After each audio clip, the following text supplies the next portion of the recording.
Ayan pa na.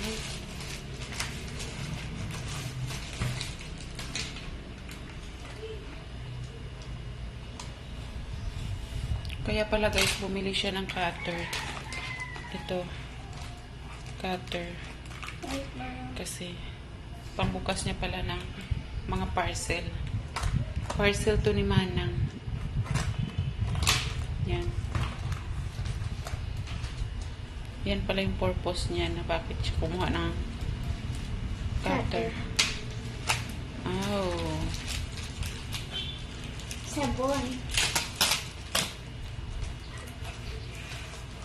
Yan. Wait, ano yan?